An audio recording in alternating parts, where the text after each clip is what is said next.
va à New York, regarde, tu marches n'importe quelle rue sur Manhattan, tu regardes vers le haut et tu vois que c'est quasiment que des business. Tu te dis c'est bon, y a pas, on n'est pas en compétition.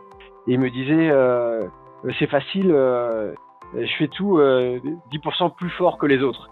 Et comme ça, je gagne à chaque fois. Et je pense pas que ce soit le bon moyen. Pour être clair, je pense pas que ce soit le bon moyen parce que ça fatigue. La méditation, ça permet de venir se reset et de se dire qu'au final, il n'y a pas besoin de courir. Il y a juste besoin de le faire bien. Tu connais 80-20, la règle des 80-20 pour être bien. Au lieu de courir et de faire 110%, tu fais 22% et t'es bien. Mais 22% de ce qui te produit les 80%, t'es déjà peut-être un peu plus que ça. Mais voilà, t'arrives à plus de 100% juste en faisant et en focusant sur les trucs importants. Hello, bienvenue sur le podcast des Leaders sans frontières, le podcast où nous partons à la rencontre des meilleures pratiques managériales et entrepreneuriales, inspirées des différences culturelles et de l'international. Je m'appelle Paul Tressens et vis au Vietnam depuis 2022. En créant ce podcast, mon ambition est de vous aider à élargir votre champ des possibles et appliquer des méthodes venues d'ailleurs dans votre quotidien. Je vous souhaite un bon voyage avec notre invité pour un nouvel épisode des Leaders sans frontières. Bonne écoute! Hello Olivier, bienvenue dans le podcast des Leaders sans frontières. Je te remercie d'avoir accepté mon invitation. Merci Paul de m'avoir invité. Ce que je te propose pour commencer ce nouvel épisode des Leaders sans frontières, c'est que tu te présentes, tu me dises qui tu es, d'où tu viens et quelles sont tes fonctions actuelles. Alors je suis Olivier Avette, je suis né en France, à Verdun, dans l'est de la France. J'ai ensuite bougé au nord de Paris, à Beauvais. Donc des études, tout ce qu'on peut faire de plus normal avec une grande école à la clé, ce qui m'a permis de partir à l'étranger assez rapidement. Donc j'ai fait le Brésil, la Pologne, Singapour, la Corée, pour arriver finalement aux États-Unis. J'ai fait un petit tour avec différents jobs techniques pour ensuite être maintenant depuis 20 ans, ce qui a l'air tellement énorme par rapport à mon début de parcours qui était 2 ans. Donc voilà, je suis installé à Atlanta. Donc aujourd'hui, tu es CEO de LeNet. On va y revenir par la suite. Moi, je vais m'intéresser dans un premier temps aux différences culturelles auxquelles tu t'es confronté dans ta carrière. Tu dis que tu es passé par différents pays, donc Pologne, Singapour, Corée du Sud, avant d'arriver aux États-Unis. Quelles sont les différences notables que tu as rencontrées dans les pays où tu as vécu, sachant qu'il y a eu donc la Pologne, plutôt l'influence Europe de l'Est, Singapour et la Corée du Sud, qui sont des pays développés en Asie, avant d'arriver aux États-Unis? Alors c'est des environnements de travail très très différents à chaque fois. Alors je vais commencer par le Brésil, c'est plus intéressant parce qu'il était j'étais ouvrier et donc avec la pointeuse, avec des gens très intéressants, tout en portugais, avec un portugais qui était limité. Donc euh, et une culture de travail qui est très amicale, on va dire. Entre tout le monde, une hiérarchie, mais une hiérarchie qui se sentait pas dans la façon de travailler tous les jours, qui était très intéressante. C'était au Brésil, tu dis? Oui, j'étais au Brésil aussi au début. J'ai commencé par le Brésil, Ok. Et qu'est-ce que à tu faisais là-bas? Curitiba. Alors, je dessinais des plans de machines-outils et je programmais des automatisations pour des machines-outils. Donc, Ok. je me suis dit, voilà, s'il se passe ça, alors fais ça, ça bouge un clapet, ça ouvre quelque chose. Donc voilà. En direct, c'était à l'endroit où les machines, c'était pour fabriquer des machines à pain. Donc, à l'endroit où les machines étaient fabriquées, il y avait un petit bureau avec quelques personnes qui faisaient des plans et qui faisaient de la programmation. Mais c'était de la programmation vraiment très basique. C'était la programmation pas ce qu'on imagine en programmation aujourd'hui, mais plutôt de la programmation de machines-outils, donc très très simplifiée, plutôt séquencée qu'autre chose. Ok. Donc voilà, différences culturelles, ils ont été tellement accueillants et tellement gentils de tous les côtés, avec un boss qui était exceptionnel. C'était c'était une culture de très amicale dans cette boîte. Alors je peux pas en parler beaucoup plus que ça parce que j'ai vu une boîte au Brésil et pas beaucoup plus. Donc As du Brésil, très bonne ambiance. Euh, Pologne, c'était une boîte française, donc là c'était une filiale de France Télécom avec une culture, une culture en Pologne qui était, je vais dire, différente. J'ai eu des problèmes d'alcoolisme au bureau et de ce genre de choses. Je veux pas faire des grosses. Ça correspond à un seul cas encore. Mais j'avais un collègue dont je me suis rendu compte qu'il cachait une bouteille dans son tiroir jusqu'à mon dernier jour. Et ça m'a vraiment marqué sur des problèmes de société, on va dire, pour certaines personnes là-bas. Ok. Et, Euh, et toi, comment tu l'as vécu? Enfin, comment tu as dû réagir par rapport à ça? c'était, c'était comme si j'avais été trompé pendant l'ensemble de mon passage là-bas par un des collègues qui était dans mon bureau et qui parlait pas beaucoup et je me suis dit il y a vraiment des gens qui sont euh, on va dire isolés par eux-mêmes sans partager assez et sans chercher de l'aide, j'avais l'impression. C'est comme ça que j'ai terminé ma partie là-bas et c'était euh, assez triste.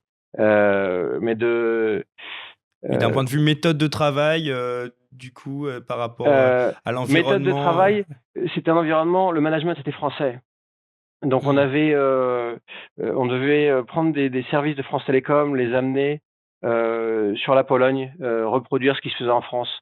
Et donc c'était au niveau culture, c'est une culture assez française dans ce qu'on avait dans la boîte, euh, dû au management. Après, avec des contacts, euh, des un mid management qui était polonais. Euh, je vais passer sur l'expérience là, je vais partir sur celles qui sont presque plus intéressantes. Les Singapouriens. Euh, Singapouriens, on s'est retrouvé avec. Donc là, c'était pour Matra, qui est devenu ADS maintenant. Fait partie de ADS, c'était pour la partie PMR, donc la partie, c'était un réseau télécom, le même qui est utilisé par la police ou la gendarmerie en France, qui avait été vendu à Singapour avec toutes les options potentielles du futur, qui n'étaient pas encore implémentées même en France. Et donc on se Ok. retrouvait avec énormément, c'est des contrats difficiles, énormément de personnes en face, énormément d'employés de Singapour Technologies en face de nous. Donc on était nous 3 à 4, on va dire expatriés parce que j'ai pas vraiment expatrié, mais qui étaient envoyés de France pour aller aider à l'installation du réseau. Et on se retrouvait avec des interlocuteurs en face qui étaient 20 interlocuteurs pour une personne de notre côté, ce qui rendait la vie très difficile, avec beaucoup d'échanges et beaucoup de choses à gérer. Surtout la question là-dedans, c'était le nombre de personnes d'un côté par rapport au nombre de personnes de l'autre. On avait un contrat qui était difficile à gérer, dû au fait que chacun, côté singapourien, était assigné à une tâche et ils étaient très pointus sur leurs tâches. Et nous, on était plutôt des généralistes qui venaient en essayant de faire une implémentation et on se retrouvait un peu inondés sous le besoin. De l'autre côté, c'était très intéressant au niveau expérience avec euh, c'était assez au niveau sécurité. Il y avait énormément de besoins de sécurité déjà à l'époque et de faire attention à ce qui se passait. C'est un réseau qui est sécurisé, fait pour la police. Là-bas, c'est la police, les agents secrets, les pompiers, les ambulances. Donc des D'accord. réseaux chiffrés avec un grand besoin de sécurité. Quelque chose qui m'a marqué, c'était ce côté espionnage économique entre les deux pays, on va dire, avec un besoin de surveiller tout ce qui était dit, tout ce qui pouvait sortir de la boîte. J'ai eu des amis singapouriens qui m'ont dit, euh, sur des choses que je leur disais, qui m'ont dit ne me dis pas ça, tu ne sais pas qui je suis. Tu vois, ce côté très secret et très attention, on peut pas être ouvert dans le business parce qu'on est en train de travailler ensemble, mais on est en compétition. D'accord. Ok. Voilà, c'est expérience intéressante, très intéressante aussi. Euh, Et ça c'était quoi? C'est parce que ces Singapouriens, c'était qui? C'était tes clients à ce moment-là, mais alors, qui.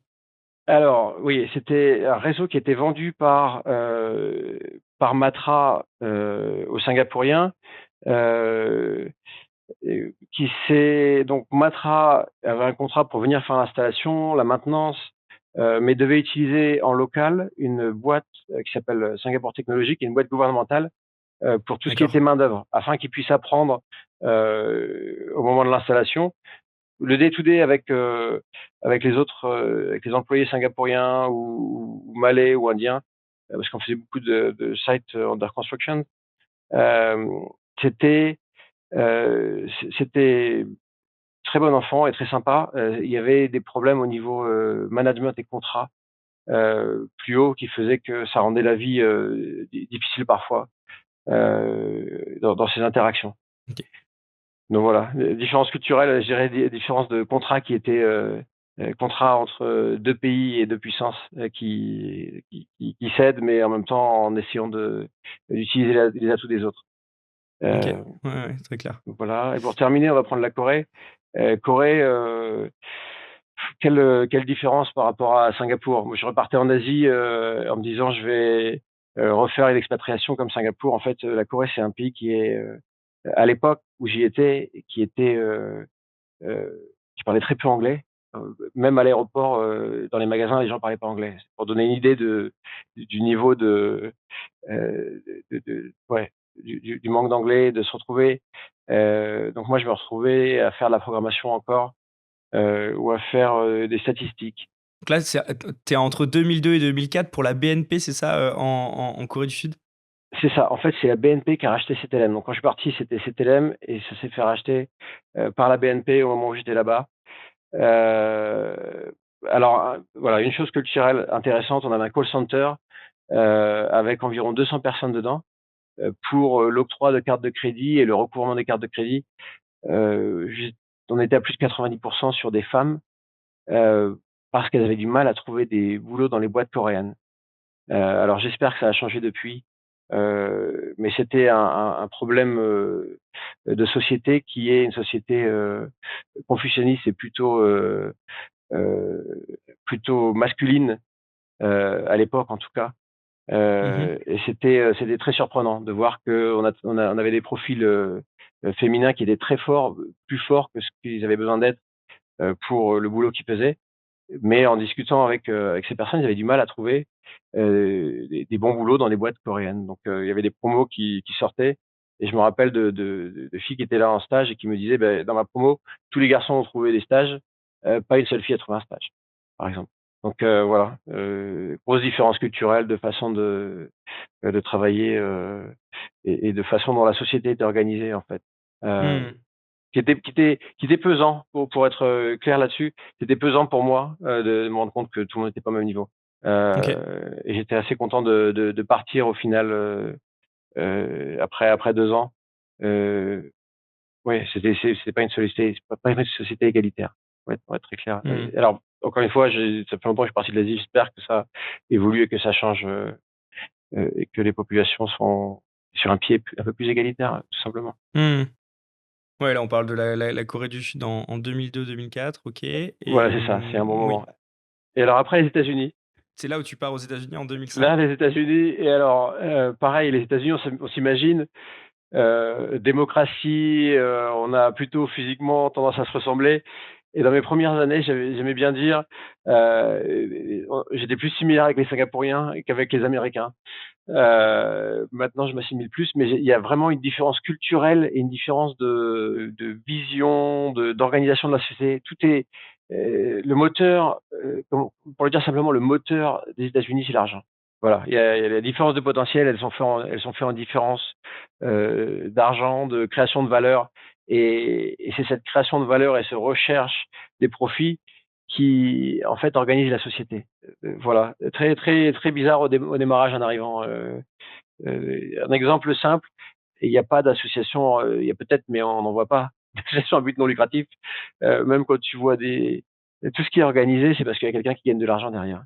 Euh, alors c'est un peu choquant au début, après on s'y fait et on rentre dans le système et on fait avec. Est-ce que tu as justement un des plus grands défis culturels que toi tu aies rencontré justement dans ta carrière? C'était où et est-ce que tu peux me raconter cette expérience? Moi, je vais dire aux États-Unis, en fait. Ce qui est fou, parce que tu vois, comme je te disais, en Asie, on s'attend à avoir des différences énormes. Aux États-Unis, en fait, euh, un gap énorme, c'est ce côté travailler des procédures, travailler des process et s'arrêter dès que le process marche pas. Et donc, on se retrouve avec euh, des gens qui sont ils sont très forts à faire ce qu'il leur est demandé sans poser de questions. Mais si ce qu'on leur demande et la méthode qu'on leur a donnée a besoin d'être modifiée, ils vont pas chercher à le modifier. Ils vont s'arrêter et ils vont attendre que quelqu'un leur dise comment changer le process pour le faire. Ça, c'est très surprenant. Avec un manque de euh, comparé à la France, je dirais un manque d'initiative euh, par peur de mal faire.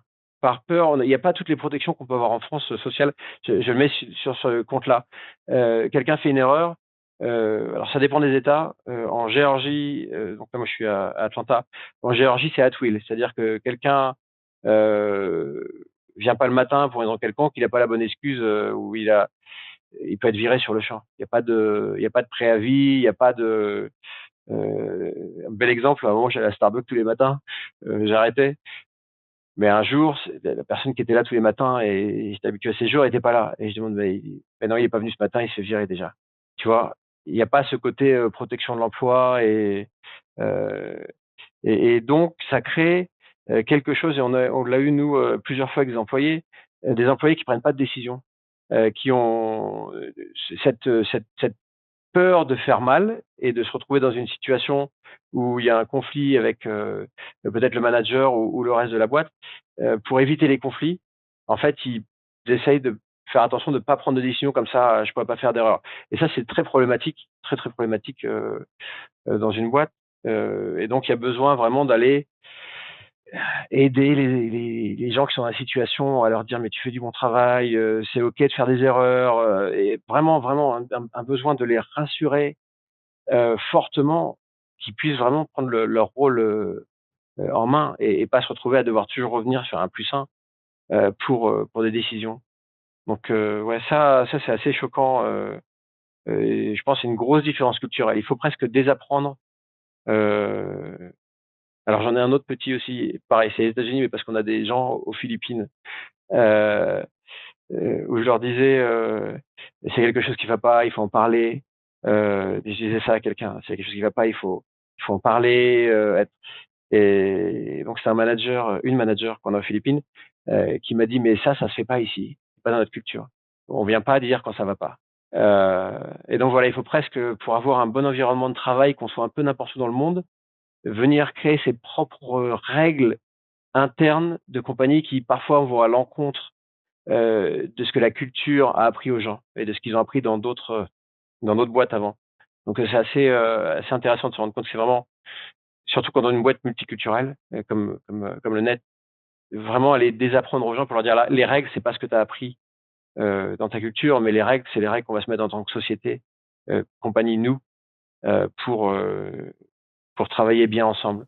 Et comment Euh, toi, justement, tu fais pour mettre en place ces nouvelles valeurs? Parce que tes salariés, ils ont grandi avec un système de valeurs, une façon de penser. Et donc, oui, l'Américain qui, lui, a plus peur de perdre son travail parce qu'il prend une décision que d'innover pour l'entreprise. Euh, Comment tu arrives à changer les psychologies et les états d'esprit dans ta société? alors déjà, on met des valeurs de boîte, important. Hmm. Qu'on met des valeurs, c'est quelque chose que j'ai fait, on va dire, assez récemment. Ça fait longtemps que la boîte existe et pourtant, on a défini les valeurs peut-être il y a 6 ou 7 ans. Donc j'ai l'impression que c'est quelque chose qui se fait beaucoup, beaucoup aux États-Unis parce qu'il y a beaucoup de méthodes de comment faire sa boîte. Euh, et avant d'avoir compris qu'il fallait mettre des valeurs de boîte qui sont le common dénominateur en fait de tous les employés, c'est-à-dire de dire en tant que mon contrat en tant que management pour le reste de la boîte, c'est de dire si on vient ajouter quelqu'un au groupe, alors cette personne filtrera les valeurs. C'est-à-dire qu'on va faire exprès de sélectionner des gens euh, et- qui remplissent ces valeurs. Alors, dans ces valeurs, nous, on en a la cinquième, qui est Embrace Failure to Grow. Rien que dans cette valeur, ça permet d'expliquer à tout le monde, il y aura des erreurs humaines, des erreurs, on est dans la technologie, il y aura toujours des erreurs clients, il y aura des erreurs, on va prendre ces erreurs pour en faire quelque chose de positif. On va grandir avec ces erreurs, on fera en sorte de trouver les causes et les root causes pour arriver à quelque chose qui fait que ça se reproduira pas. Et le plus gros l'erreur, et le meilleur les solutions qu'on va trouver derrière. Donc, je pense que les valeurs de boîte, déjà, c'est un ancrage pour la boîte et pour les différents employés pour se rendre compte de, OK, ça, c'est nos valeurs communes. On a tous des orientations différentes, des façons de faire différentes. On a grandi différemment, mais à l'intérieur de la boîte, ça va être nos valeurs. Après, on a recréé des règles. On les appelle les rules dans la boîte. Euh, et des règles qui permettent de dire les valeurs, on a 5 valeurs, donc c'est dur juste dans des valeurs et même en les discutant beaucoup d'arriver à vraiment définir ça. On promeut le radical transparency dans la boîte aussi, de pas euh, de pas garder des choses non dites, que tout le monde puisse poser toutes ces questions. Tu vois, c'est de mettre ce genre de règles, de dire voilà, on a mis des règles encore au-dessus des valeurs pour dire n'hésitez pas à aller questionner tout ce qu'on fait. N'hésitez pas à questionner et à poser des questions. Et parfois, j'ai des nouveaux employés qui me disent j'ai une question, mais j'ai un peu peur de la poser. Et je lui dis au contraire, pose-la, et même si c'est une question difficile, ça va nous permettre de grandir. Donc voilà, je pense que c'est les valeurs, la répétition des valeurs en tant que CEO, de revenir dessus, faire en sorte qu'elles soient travaillées, réexpliquées. Là, on est en train de faire un exercice en ce moment, c'est on a des valeurs et on demande à chaque employé qu'est-ce que ça veut dire pour toi, qu'est-ce qui serait pas dans la valeur, quelles sont les choses qui ne seraient pas dans les valeurs que tu pourrais voir ou tu pourrais imaginer, et qu'est-ce qui est au milieu des valeurs, qu'est-ce qui se retrouve un petit peu entre, on n'est pas sûr si ça correspond à la valeur ou pas. Et comme ça, ça permet d'ouvrir les discussions, de dire, ok, c'est quoi nos beliefs, tu vois, c'est quoi, Hmm. euh, Ok. Ouais, donc vous donc, réajustez en fait en permanence ce système de valeurs. Alors, toi, quand tu as créé le net, tu as créé l'entreprise en 2005. mhm. Euh, quel est l'ADN quand tu crées cette structure? Quel est l'ADN que tu imagines pour ta société et pour justement mettre en place ce système de valeurs? Alors en fait, ce qui est rigolo, c'est que à l'époque, j'avais aucune idée de tout ça. C'est venu après, et même en refaisant le chemin, tu refais le film, tu dis Ouais. ah là, si on avait eu les valeurs, ça aurait été tellement plus simple, on aurait déjà identifié quelque chose. Tu vois, c'est en fait, tu te lances, tu montes le business, t'avances. Moi, je l'ai fait pourquoi? Parce que j'avais envie d'aider les gens, j'avais envie d'aider, de résoudre les problèmes technologiques. Alors, il y en a aujourd'hui, il y en avait déjà à l'époque, et il y en aura encore dans le futur. C'est juste, ça se morphe, ça se transforme en fonction des époques. Mais à l'époque, c'était vraiment pour venir aider avec mes connaissances technologiques. Et le fait d'avoir bossé dans des grosses boîtes et de m'être rendu compte que ces savoirs étaient tellement dilués. Alors, je dis pas de mal sur les grosses boîtes, mais j'avais un besoin de ressortir de ce système où, alors là c'est plutôt culturel de boîte, plutôt culturel mais avec un boss qui met son nom en bas de ton rapport, qui l'envoie à la direction, et tu vois, sans même te mentionner. Ce truc de grosse boîte où je me retrouvais vraiment dilué dans la masse, euh, avec avec des idées qui remontaient pas jusqu'en haut. Ça m'a vraiment envie de monter. Alors j'avais déjà cette envie avant, mais encore plus de monter quelque chose qui soit euh, qui soit quelque chose à moi quelque part, mais tu vois, de pas perdre le travail en chemin. D'accord. Tu vois, si tu mets 100%, d'avoir 100% à la fin. Euh, et sans avoir de valeurs autres que mes valeurs personnelles, qui sont le besoin de vérité, qui sont, tu vois, des choses qui marchent aussi dans le business autant qu'en perso. Après, on a grossi en rajoutant des employés, en rajoutant des gens, sans penser ou sans avoir même l'idée qu'il fallait avoir des valeurs derrière, ou en l'ayant lu dans des méthodes, mais sans me dire que c'était important. Le moment où je m'en suis en fait vraiment rendu compte et le moment où je l'ai mis en place en me disant il y a quelque chose qui va pas. On était à 2 partenaires il y a quelques années et on avait une différence et à l'époque, je croyais que c'est une différence de vision et de méthodologie. Et en fait, c'était une différence de valeur. Mais je m'en étais pas encore rendu compte. Et donc voilà, le fait d'avoir mis les valeurs, tout d'un coup, ça te permet de travailler en bon entendement avec des gens qui ont euh, ces mêmes euh, ces mêmes valeurs et ce qui permet d'avoir des atomes crochus et de travailler bien ensemble Hmm. sans voilà. Et si quelqu'un ne fit pas les valeurs, la décision, c'est de devoir le sortir de la boîte. Il faut être clair. Ça peut être ton meilleur performeur, ça peut être ton meilleur tech, ça peut être, si ça correspond pas aux valeurs, si c'est pas quelqu'un qui dit la vérité ou qui respecte la diversité, on n'en veut pas dans la boîte. Il faut être clair. Hmm. Il faut embaucher sur les valeurs, reward sur les valeurs et fire sur les valeurs aussi. Hmm. Et tu parles justement de cet associé avec qui tu avais créé l'entreprise. C'est cette rupture qui t'a fait mettre le doigt sur le fait que vous n'aviez pas les mêmes valeurs et qu'après tu aies mis en place les valeurs, ou c'est le fait que vous ayez travaillé ensemble sur des valeurs que là vous vous êtes aperçu qu'il y avait une divergence entre vous deux et qui t'a fait ensuite bah, prendre la décision de vous séparer mutuellement. Alors pour aller vraiment deep dans le dans ce qu'on a fait, c'est un peu comme alors on n'a pas monté la boîte ensemble. J'ai fait venir à un moment dans la boîte Ok. pour des skills que j'avais pas. Tu vois, de se dire, OK, si je suis pas fort là-dessus, il me faut quelqu'un. Il y avait un fit, donc on a fait un deal pour arriver, donc on est devenu partenaire à ce moment-là, pour arriver euh, à amener plus de croissance en ayant l'ensemble des skills nécessaires au niveau du management.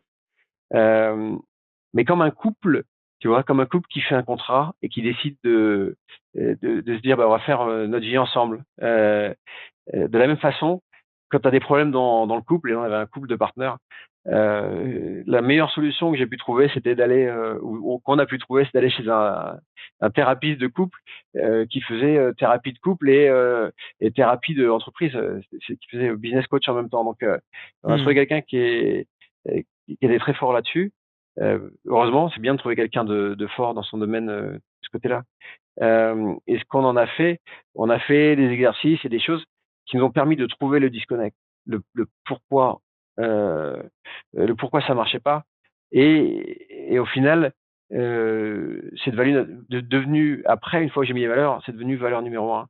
Earn Client Trust, valeur numéro un, c'est ça. Euh, j'ai un peu, alors je sais pas si tu comprends, PTSD, mais ce côté, les gens qui partent à la guerre, qui reviennent, qui ont encore des, des séquelles. J'en rigole, c'est pas drôle, mais c'est ce PTSD j'avais des séquelles, j'en rigole pour moi-même, j'avais des séquelles de ce problème de valeurs et de valeurs intrinsèques, de besoin de vérité vraiment interne. Et il y avait des choses qui étaient pas vraies de l'autre côté. Que c'était OK de mentir, tu vois? Que c'était OK de mentir si c'est pour le bien de la boîte. Je suis pas d'accord avec ça. Pas du tout. Et donc on est arrivé à une conclusion de OK, on n'est pas sur le même, on voit pas les choses de la même manière. Et c'est pas une vision du futur, tu vois? Il y a le côté, on peut diverger sur une vision du futur et de où on veut emmener la boîte, mais là c'était pas ça. Je pensais que c'était ça au début. C'était plutôt une vision de comment gérer au day-to-day et qu'est-ce qu'on a comme valeur sans l'avoir défini à l'époque. Donc les valeurs sont venues après. Et après ça, en se disant, mais il y a vraiment besoin de se dire, on a besoin de gens qui sont capables de se comprendre bien et de travailler bien ensemble parce qu'ils partagent les mêmes valeurs. Tout à fait.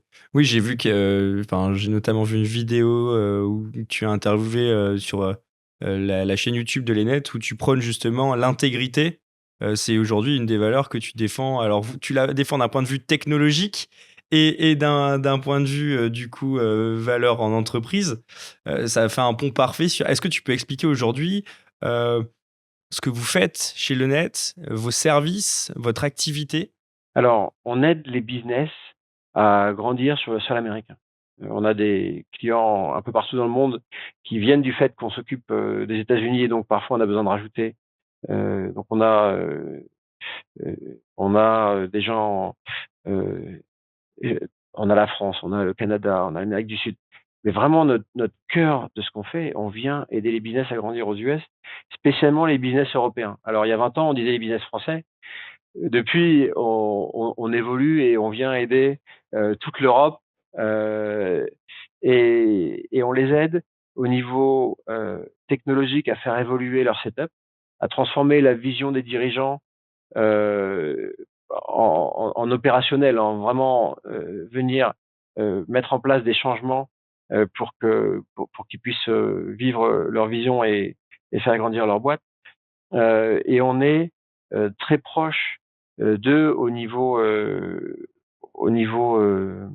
donc on fait du support, on vient les aider au niveau IT support, donc on est vraiment presque partie intégrante de leur boîte après quelques années, dans le sens où ou alors on remplace un département IT qui de plus en plus doit s'externaliser pour des raisons de cyber security, pour des raisons des gens qui voient un seul setup.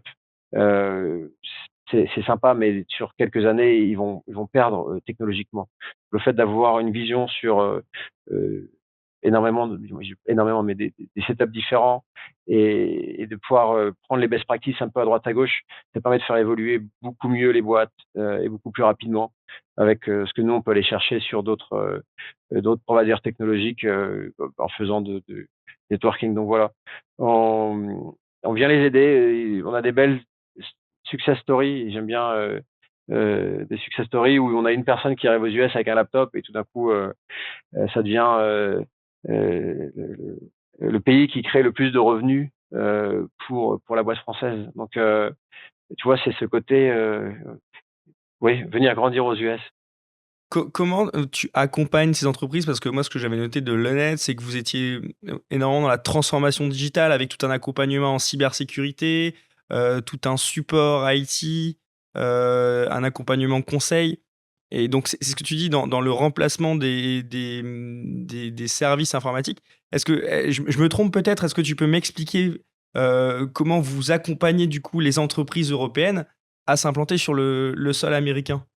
Alors, ou alors elles sont déjà implantées, ou alors on vient les aider à s'installer. Euh, pour ça, imaginons, on va prendre une boîte, ils en sont à 10 users. Ils ont 10 users aux US. Ils ont le headquarter, on va faire classique. Ils ont le headquarter à Paris. Ils ont 10 users sur New York. La majorité des boîtes, ils s'installent au début à New York. Euh, euh, les 10 users qui sont aux US, avec 6 heures d'écart, ils ont un gros problème de support. Ils se retrouvent avec, ou alors des providers locaux US installés à New York, on va dire, qui vont avoir du mal à échanger avec les départements techniques du headquarter pour implémenter les besoins de changement. Problème de langue, problème de ce décalage horaire, problème culturel, de vraiment se comprendre, euh, même dans les meetings. Même dans les meetings, c'est rigolo à voir, mais et donc tout se retrouve un peu gangréné, ça bouge pas vite. Euh, et au jour d'aujourd'hui, surtout dans la technologie, il y a besoin d'aller vite, d'être dynamique et d'adapter rapidement. Donc on vient en général s'occuper d'abord du support. Donc on reprend tout le côté aide utilisateur pour faire en sorte qu'ils puissent travailler euh, pour le mieux et dès qu'il y a un problème, qu'ils puissent être épaulés pour pouvoir recommencer à travailler. Euh, donc on fait tout ce côté support et après on vient faire avec le management à la fois aux US et à la fois en Europe. On vient faire des meetings réguliers. Donc en fonction du client, ça peut être tous les mois, ça peut être tous les quarters, ça peut être tous les 6 mois en fonction du besoin.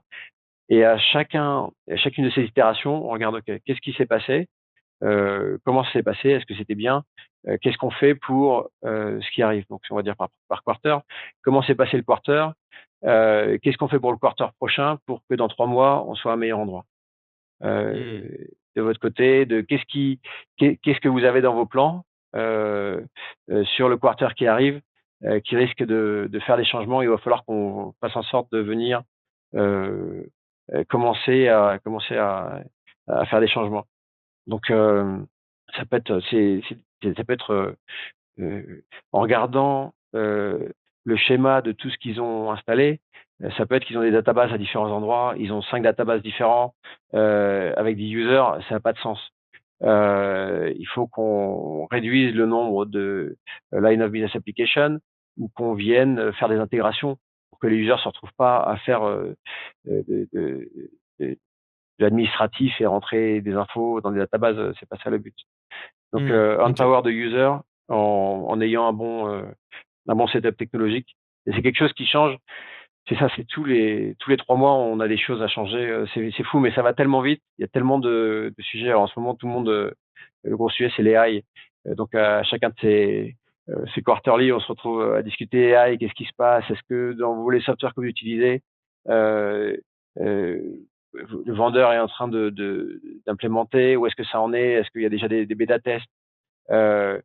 Est-ce que la compétition a un software qui va se retrouver à être meilleur que le vôtre d'ici 1 an ou 2 parce que votre vendeur est pas au bon endroit? Donc c'est toutes ces discussions de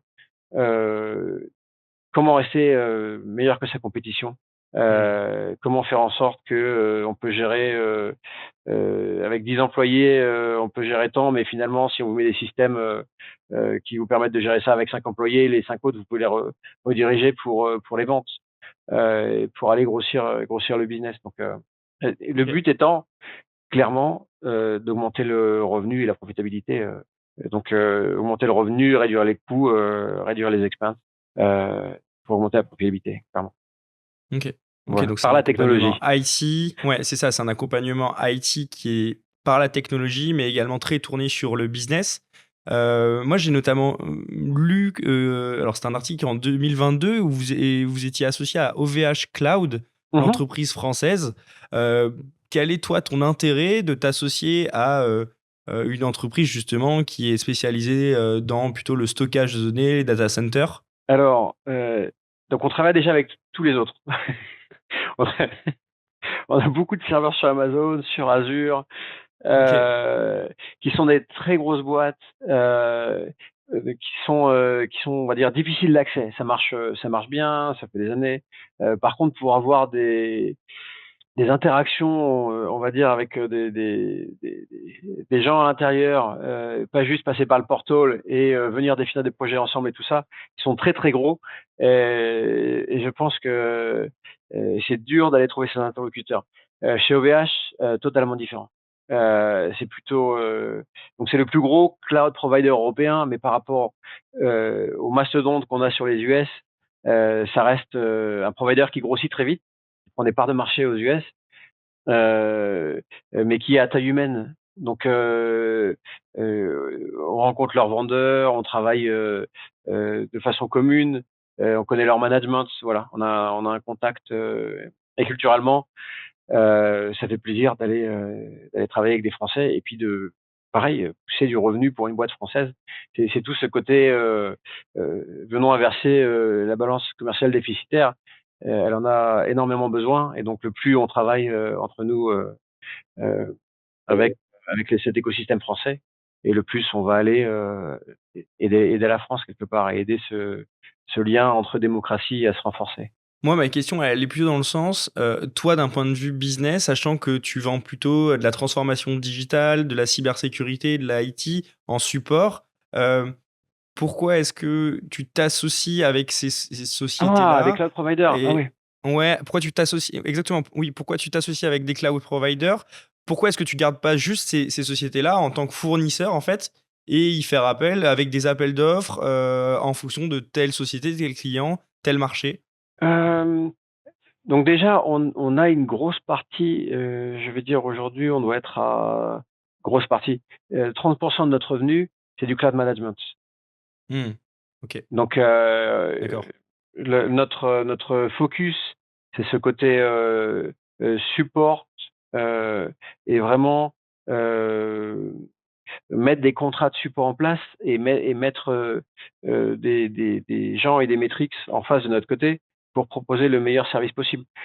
mais de plus en plus, alors la cybersécurité, ça fait longtemps qu'on travaille dessus, mais ça nous est, ça a vraiment augmenté dans les quelques années qui viennent de passer, de façon très forte, surtout à cause des problèmes géopolitiques aujourd'hui. On se retrouve avec des grosses différences. On voyait des attaques euh, avant, un coup de temps en temps. Maintenant, c'est tous les mois, on est je sais pas comment dire, on deck, sur le pont du Sur le bateau. pont, On est ouais. sur le pont du Ouais. bateau. Maintenant, c'est en permanence avec une équipe derrière qui gère tout ça. Mais donc voilà, donc on a différentes parties. Ce côté cloud, qui représentait un petit pourcentage il y a 5 ans, est devenu de plus en plus gros. Donc voilà, après de notre côté, nous on standardise, on fait en sorte de rendre le management le plus facile possible. Un cloud par rapport à un autre, il n'y a pas tant de différence que ça. Pour être clair, on ne sait pas si c'est du Dell ou du HP ou du Lenovo, les serveurs en dessous. C'est tellement abstrait que ça devient un portal avec de la configuration dans le portal. Donc le plus on standardise, le plus on améliore, on va dire la safety et pour le client et la rapidité d'utilisation pour nous. Euh, donc OVH est un bon fit. On a des clients qui viennent, qui sont déjà chez OVH. Euh, et oui, ce côté partnership, c'est vraiment juste euh, pour avancer d'un côté, pour être clair. Est-ce qu'on a Ok. envie d'avancer plutôt côté AWS ou côté Azure ou Google Cloud ou plutôt OVH? Moi, j'ai plutôt envie d'aller aider OVH et d'amener des devises de l'autre côté de l'Atlantique.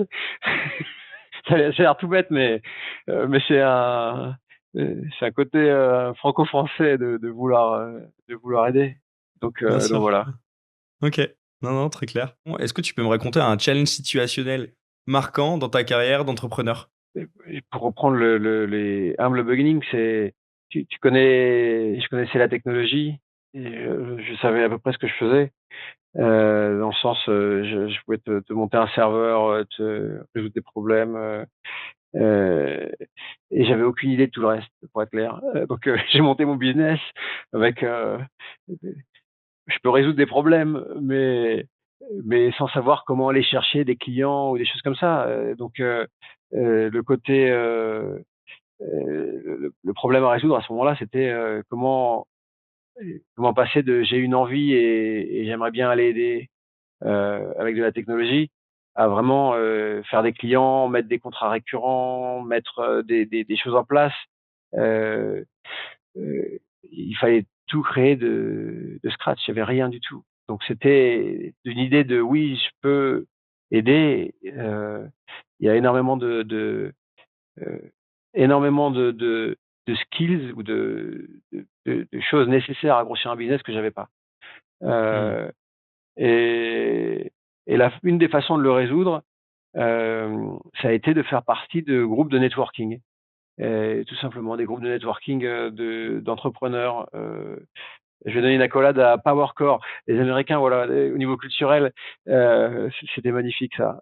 C'est un groupe qui se retrouve, on se retrouvait à 6h30 du matin, je crois, une fois par semaine, pour aller faire de l'échange de leads. Donc, c'est-à-dire, tu viens, donc c'est des tout petits business à l'époque. C'est des gens qui étaient avocats,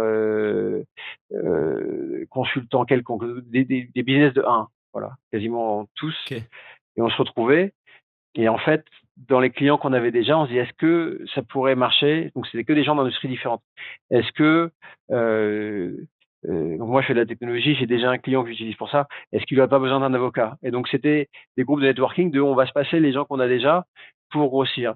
Tu vois, ça a l'air bête, mais ça m'a aidé à attraper mes premiers clients locaux avec des serveurs, je suis passé de c'est moi et je peux aider à des gens qui m'ont vraiment fait confiance. On a justement là, c'est intéressant, l'un des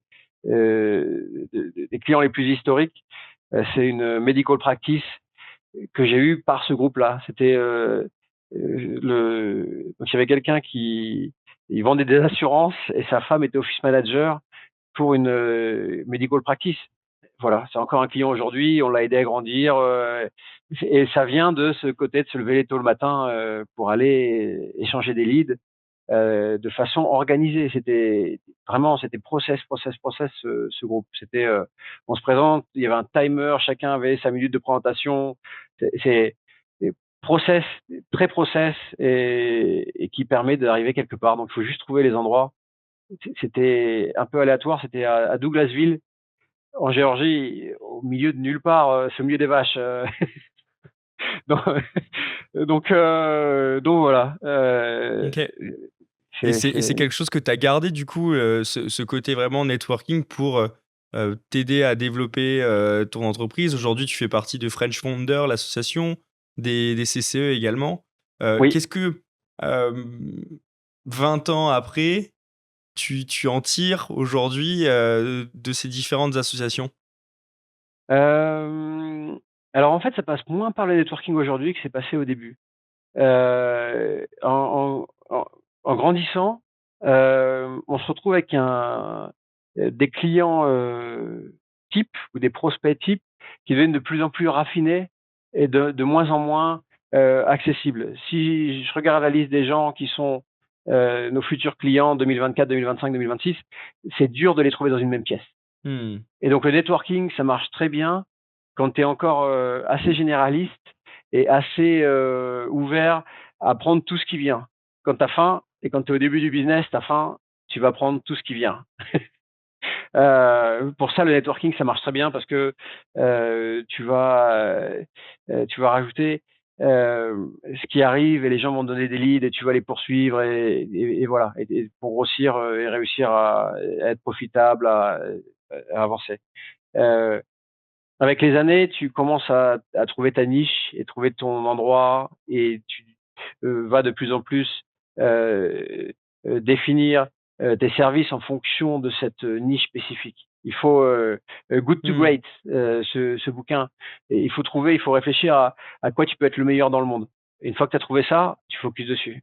Donc nous, je pense qu'on a trouvé. On est à un endroit où j'aurais pas les personnes qui sont mes prochains clients, ils seront pas dans la même salle. Donc c'est beaucoup plus en mode euh, pour prendre une analogie de pêcheur.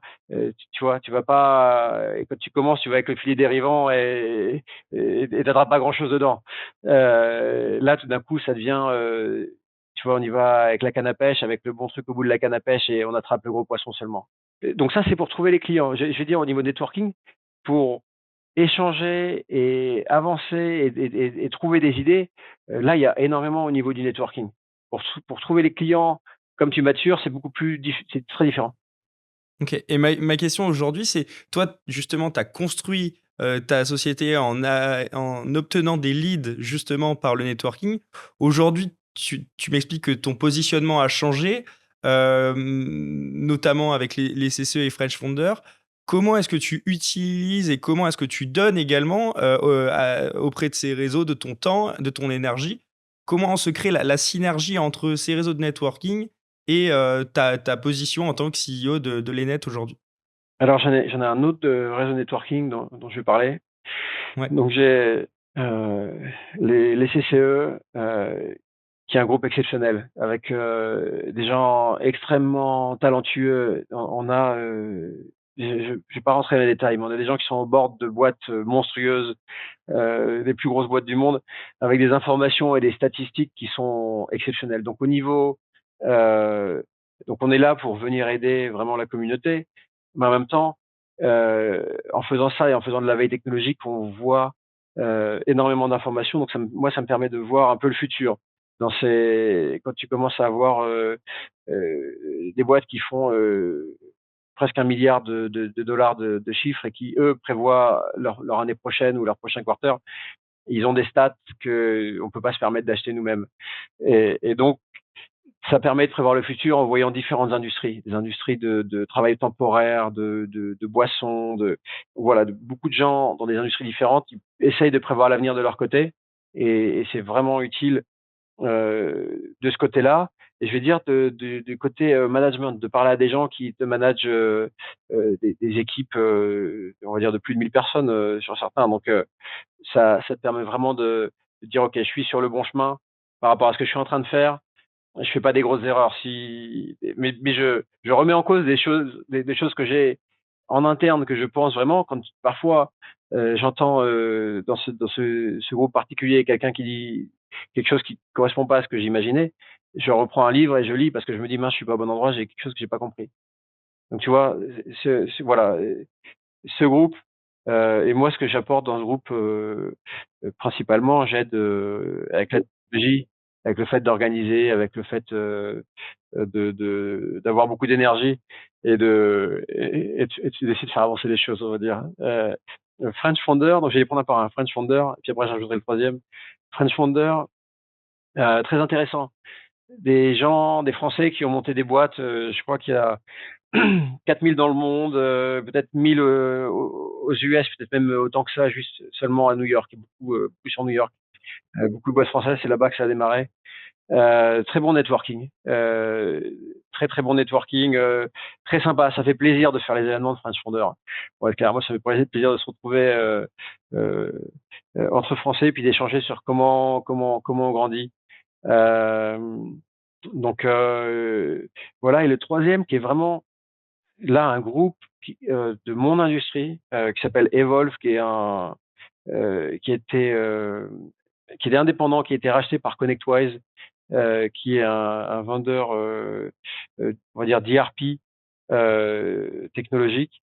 C'est un groupe où je vais tous les quarters, on se retrouve quelque part dans les US à chaque quarter en présentiel et on compare nos chiffres. On a une chance folle qui est de pouvoir faire un benchmarking sur nos chiffres très très très précis, très le nombre de points d'entrée, je dirais, on a peut-être 400 points d'entrée à l'intérieur. Et après, on a des stats qui nous ressortent de comment on se situe par rapport à l'industrie, comment tout ça. Et là, on attrape des best practices de façon incroyable. C'est-à-dire que moi, j'y vais tous les quarters.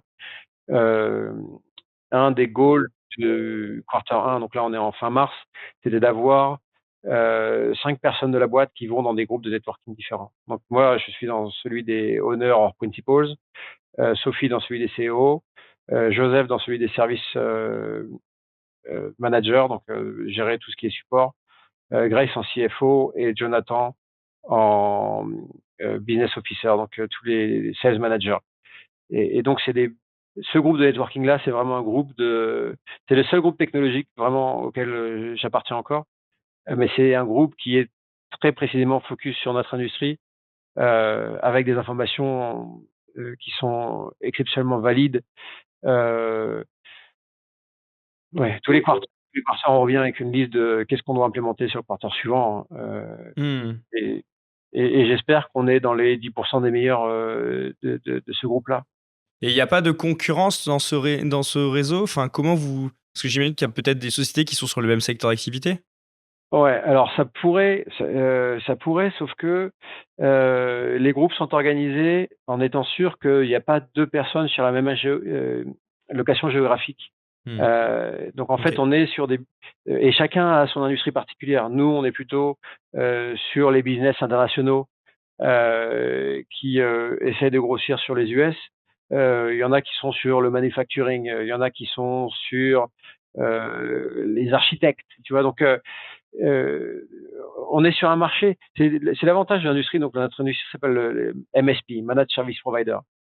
On est sur une industrie qui est tellement énorme et qui est tellement en train de grossir vite, encore et encore et encore, que on peut vraiment échanger. C'est assez unique c'est assez unique comme industrie parce que ça grossit tellement vite que on est mieux à échanger des informations et à venir s'aider les uns les autres que d'essayer vraiment de se dire bah en fait c'est la compétition. Non, c'est pas la compétition parce qu'il y a tellement de monde qui ont besoin, il y a tellement de clients potentiels, il y a tellement on se retrouve pas. Je faisais le groupe le Small Business Server Group à l'époque, où on avait, je sais pas moi, peut-être entre 30 et 40 membres sur Atlanta. J'ai jamais rencontré un autre membre du groupe sur une proposition sur. Tu peux être dans la même ville même et jamais te croiser sur des prospects. Bien Parce sûr. que c'est énorme, il y a tellement il y a tellement et ça grandit tellement vite en fait que et on n'est pas considéré comme compétition même si on est dans la même ville. Alors après, on fait attention sur Evolve de pas mettre des gens de la même ville. Mais nous, on est multiville. Normalement, ces boîtes sont très localisées. Donc, on dit en général, il faut faire la boîte et pas être à plus de 90 minutes de voiture pour les clients. Et nous, on a un setup très particulier. On fait l'ensemble des US et même le monde. Donc, on est avec des gens. Moi, j'ai dans mon groupe des gens qui sont en Géorgie, qui sont à New York, mais on va jamais les voir sur un deal. Et va à New York, regarde, tu marches n'importe quelle rue sur Manhattan, tu regardes vers le haut et tu vois que c'est quasiment que des business. Tu te dis c'est bon, y a pas, on n'est pas en compétition. Ouais, bien sûr. Ok. Est-ce que tu as vécu un échec et est-ce que tu peux me raconter cette épreuve? Est-ce que tu as mis en place justement pour rebondir? J'en ai vécu plein, plein. Ouais. C'est toutes les semaines, en vrai, failure to grow, c'est vraiment pour ça. C'est toutes les semaines. Je peux en trouver un particulier. Je vais donner un truc que j'aime bien dire, avoir une boîte. Et quand je dis avoir une boîte, c'est pas moi qui ai une boîte, c'est tous les team members de l'ENET qui ont une boîte. Donc, avoir une boîte, c'est résoudre des problèmes. Donc, oui, avoir des échecs, oui. C'est juste ça. C'est une boîte qui résout pas ses problèmes, elle va stagner, elle va redescendre. Ça va pas marcher. Il faut être bien clair et bien identifier les problèmes pour les résoudre. Et ça se fait, tu vois, ces petits échecs, là, on va en trouver un, mais juste pour dire, à chaque niveau de la boîte, du début à la fin, c'est ces petits échecs qui font que la boîte va grandir. Donc il faut pas Bien sûr. c'est même pas forcément des échecs, c'est des erreurs ou des problèmes ou des choses à résoudre. Voilà, un échec, ça veut dire que tu l'as pas résolu. J'aime pas ce côté de, il faut pas voir ça comme des échecs, les choses qui arrivent. Il faut voir ça comme des opportunités de s'améliorer. Vraiment, j'essaie de mettre ça du haut en bas de la boîte, parce que si les gens voient ça comme des échecs, ils vont se retrouver à essayer de le cacher, à pas en parler, au contraire, un autre truc que j'aime bien dire, c'est si ça pue, faut vite s'en occuper parce que plus t'attends et plus ça va puer. Donc, il faut pas que. Moi, j'essaie de promouvoir le côté de pas d'échec, mais problème. Tu vois, un issue, un problème. Donc, ok, des gros problèmes que j'ai pu avoir. Non, est-ce que toi, tu vois, tu as eu une situation qui a été marquante dans ta carrière où justement, ouais, ça t'a impacté déjà parce que c'était une situation à fort enjeu et à posteriori, tu dis, bon, bah, d'accord, de cette situation, j'ai tiré tel apprentissage et si c'était à refaire, pardon, peut-être que j'agirais de telle façon ou telle autre. J'ai racheté une boîte à New York je vais pas dire les années, ça m'en vieux. J'ai racheté une boîte à New York. et, et ça n'a pas été aussi facile que ce que j'espérais. Dans le sens, tout le monde te dit, ça va pas. Mais la boîte était managée par un Français qui avait dans son staff des Français, avec des clients français. On utilisait le même logiciel. Tu vois, c'est comme si l'étoile s'était alignée. Et tu regardes sur papier, les chiffres étaient bons. Le prix était le prix que ça devait être. Tu vois, tout est aligné et tu dis waouh, ok, c'est cool. On va prendre la boîte et on va la racheter et on va grandir. En fait, on a presque pris un coup d'arrêt avec ce rachat de réussir à absorber la boîte et de réussir euh, c'est ça, on était en forte croissance, on a racheté la boîte, donc on a rajouté du revenu, on a racheté, mais au niveau croissance, ça a freiné pendant 2 ans avant de repartir, le temps qu'on l'absorbe vraiment. Euh, et, et au niveau échec à l'intérieur, il y a plusieurs échecs. Donc il y a des techs qui sont partis, tu vois. Et pourtant, j'avais envie de garder tout le monde. J'avais dit à l'ancien honneur, qui pour lui, l'un de ses trucs, c'était il faut qu'on s'occupe bien de mes techs. Tu vois, c'est un échec de voir des gens qui s'en vont mécontents après. Et pourtant, j'ai lu des bouquins avant, tu vois, je me suis préparé. L'info est dans les bouquins, donc dès qu'il y a un truc, je sais pas, je trouve le bon bouquin, je le prends et voilà, j'en ai lu plusieurs avec de comment faire en méthodologie. Et pourtant, et voilà, j'ai des idées de comment la prochaine fois pas avoir les mêmes problèmes. Mais là, il y a eu de, un échec ouais, de pas savoir faire, de faire pour la première fois et, et de se retrouver avec des gens à la fois clients, je veux dire à la fois clients et à la fois tech, parce qu'on a eu des techs mécontents qui sont partis, mais qui ont apporté une mauvaise image à des clients aussi. Donc, alors ce qui est intéressant dans les clients qui sont partis, là, au fur et à mesure des années, nous on est là pour le long terme, donc on on n'est pas là pour disparaître et j'espère qu'on fait toujours du bon boulot. Euh, et donc ils sont beaucoup revenus vers nous, tu vois, de se rendre compte, ok, en fait, mais il y a cet effet d'achat de boîte, cet effet voilà, qui a créé de la distance avec certains clients par rapport à ce qu'il aurait pu y avoir et avec certains techs aussi. Tu parles de livres, justement. Est-ce que tu as un livre à me conseiller sur l'entrepreneuriat? Est-ce que tu as justement un indispensable, un livre que tu relis souvent, qui t'a accompagné dans ta carrière? Alors, moi, je dirais, il y a une méthode, un framework qu'on utilise pour euh, run le net, pour faire marcher le net. Ça s'appelle Traction par Gino Wackman. Donc, il suffit de regarder. Il y a 2 Traction, faut faire attention. Il y en a un qui est pour les startups euh, très focus. Celui-là il est plutôt sur une méthodologie de business. Ok. Alors je dirais, c'est un livre qui va s'appliquer à des gens qui ont peut-être au moins un employé. Il y a des méthodes dedans qui peuvent être bons pour quand on est tout seul, mais c'est un livre qui permet euh, de donner des bonnes méthodes, des très bonnes méthodes. Ça fait peut-être 5 ans qu'on utilise la méthode et ça marche très bien. Très utile et ça met des choses en place. Il n'y a rien euh,